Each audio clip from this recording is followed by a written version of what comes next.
encore, pour vous aider à développer vos idées pour le concours La sortie scolaire la plus cool au Canada. Cette semaine, on va visiter deux des lieux historiques nationaux à notre ville, la Maison Laurier et le Canal Rideau. Ces lieux ont chacune une histoire fascinante et unique. La Maison Laurier, par exemple, a été l'ancienne résidence de deux de nos premiers ministres, Wilfrid Laurier et William Lyon Mackenzie King. D'autre part, le Canal Rideau est en soi un testament d'une ère de grande ambition et d'innovation. On espère que vous aimerez notre vidéo cette semaine, dans laquelle on va partager des extraits de nos visites. Alors l'important, c'est que ces deux premiers ministres ont vécu le premier, M. Laurier, à travers la guerre des Boers, les différents conflits francophones, anglophones au Canada, la Première Guerre mondiale, les années folles après 1920. Sa femme y sera et M. King arrivera dans la maison pour la fin des années folles et ensuite la dépression, la Deuxième Guerre.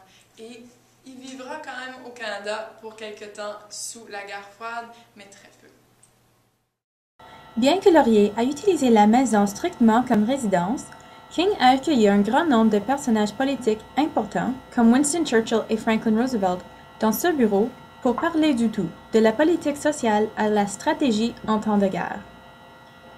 Cette salle a été utilisée pour recevoir des invités prestigieux. La roi George VI et Sa Majesté Reine Marie se sont assis sur 6 chaises roses lors de leur visite à King en 1930.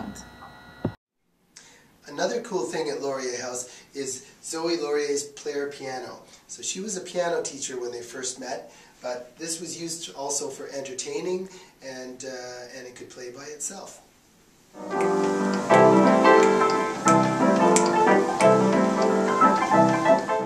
Monsieur King, lui, avait un autre côté social que les gens connaissaient un peu moins à l'époque, c'est les séances paranormales. Alors souvent, lui parlait avec certains fantômes, mais non politiques, tout du côté personnel avec sa famille. The room behind me is where he conducted seances with a medium that would come to the house, and if you want to see what's behind this door, you have to come to Laurier House. Un grand merci à Tania et Lorenzo pour s'assurer que notre visite était magnifique. Et bien qu'ils étaient des guides superbes, quelque chose qu'il faut savoir à propos des lieux historiques nationaux du Canada est que vous n'avez pas nécessairement besoin d'une visite guidée pour avoir une expérience qui est à la fois éducative et amusante. À Ottawa, nous sommes vraiment chanceux d'avoir le Canal Rideau dans notre ville. L'une des questions les plus communes à propos du canal, c'est pourquoi le canal a-t-il été construit quand il y avait le fleuve du Saint-Laurent pour transporter des biens et des gens à l'intérieur du pays?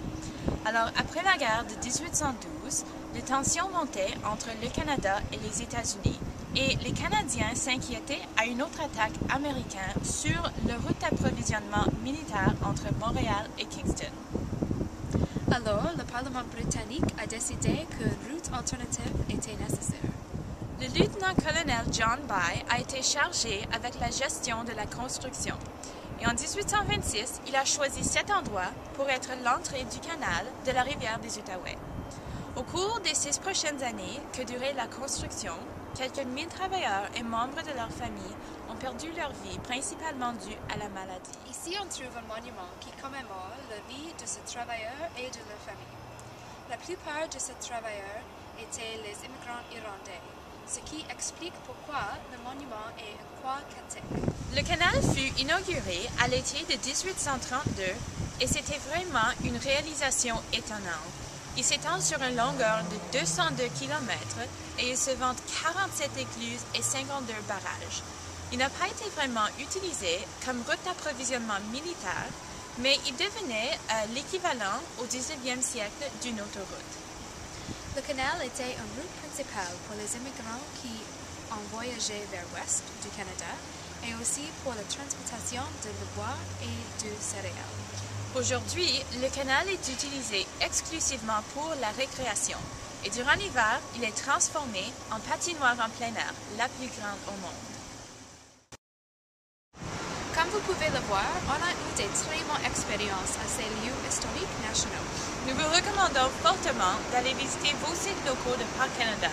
Vous êtes assuré d'avoir une bonne expérience et vous repartirez avec une appréciation approfondie de notre patrimoine commun en tant que Canadiens et Canadiennes. La prochaine semaine, on va partager des extracts de nos visites à Fort Wellington et au Parc national du Canada des îles de Saint-Laurent.